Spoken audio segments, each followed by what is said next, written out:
Lab 7 SSH Brute Force Detection. Objectif: détecter et bloquer les tentatives de connexion SSH par brute force à l'aide de l'IPS et d'un DOS. Comparer les performances et le comportement entre les attaques lentes et agressives et mettre en place une logique de quarantaine automatique. Cas d'usage 1. Brute force externe.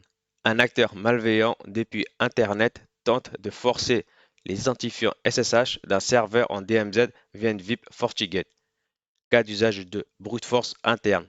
Une machine compromise dans le réseau local tente d'accéder à un autre serveur SSH via un mouvement latéral, LAN vers LAN ou LAN vers DMZ.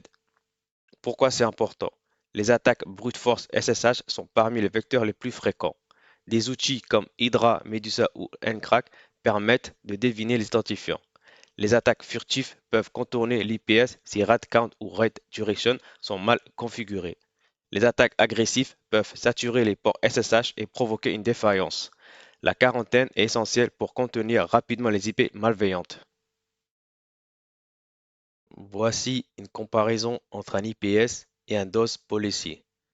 OSI Layer, la couche 4 à la couche 7 pour un IPS, à la couche 3 à la couche 4 pour un DOS.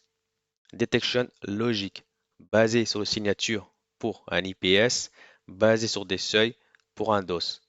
Slow Brute Force Detection, oui avec RAT Count et RAT Duration ajusté pour un IPS, non pour un DOS. Fast Brute Force Detection, oui, la signature se déclenche par fréquence ou comportement pour un IPS, oui si le seuil de connexion est dépassé pour un DOS.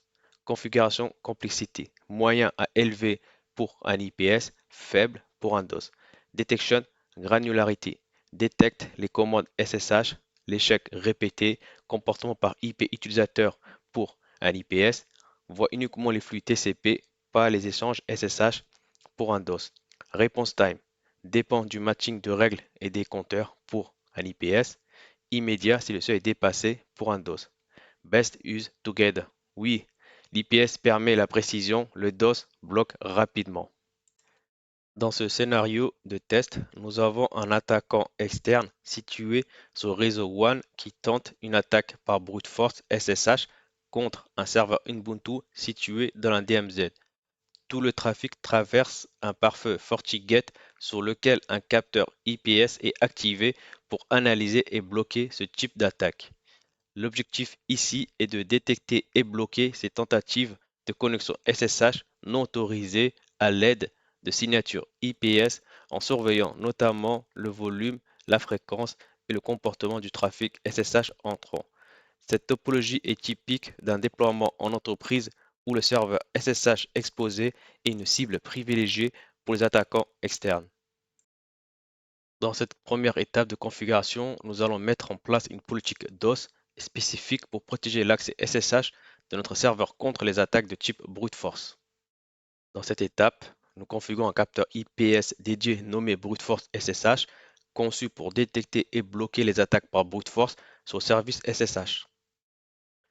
Et enfin, pour cette dernière étape, nous configurons une policy de pare-feu permettant le trafic SSH depuis Internet vers le serveur Ubuntu situé dans un DMZ. Ici, nous lançons une attaque brute force SSH avec l'outil Hydra en testant de nombreux couples identifiant mot de passe contre le serveur Ubuntu situé en DMZ.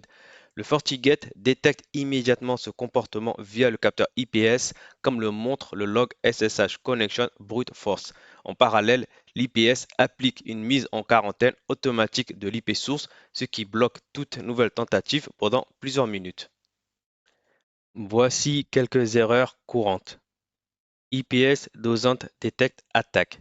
Cause: le taux est trop lent. Solution: ajuster RAID count et RAID duration pour détecter même les attaques lentes. No log SIM. Cause: les logs IPS n'est pas activé. Solution: utiliser setlog enable et setlog packet enable dans la règle IPS. Missing IPS signature. Cause: le profil IPS n'inclut pas la signature SSH brute force. Solution: ajouter la signature SSH brute force dans le profil IPS. IP Always Allowed. Cause, le serveur SSH accepte l'authentification par mot de passe. Solution, désactiver l'authentification par mot de passe et forcer l'utilisation de certificats SSH. DOS Policy Missing or Inactive. Cause, la protection DOS n'est pas activée. Solution, activer les anomalies spécifiques dans Config Firewall DOS Policy. Conclusion. Ce lab montre comment les attaques par brute force lentes et rapides se comportent différemment en matière de détection IPS. Grâce au réglage fin des seuils de détection RAID Count et RAID Duration et à la fonction de quarantaine, il est possible de bloquer les attaquants très tôt, même en cas d'attaque furtive. À retenir, l'IPS peut détecter les comportements de brute force, c'est-à-dire le volume et la fréquence des tentatives de connexion. La quarantaine bloque l'IP de l'attaquant après un déclenchement pour éviter les tentatives répétées. L'authentification par certificat SSH est une méthode efficace pour bloquer définitivement les attaques par mot de passe. La combinaison IPS plus DOS améliore la visibilité et le contrôle sur les flux réseau. Et enfin, une bonne configuration des logs et l'activation de la capture de paquets, c'est-à-dire log packet, permettent d'analyser le comportement d'une attaque.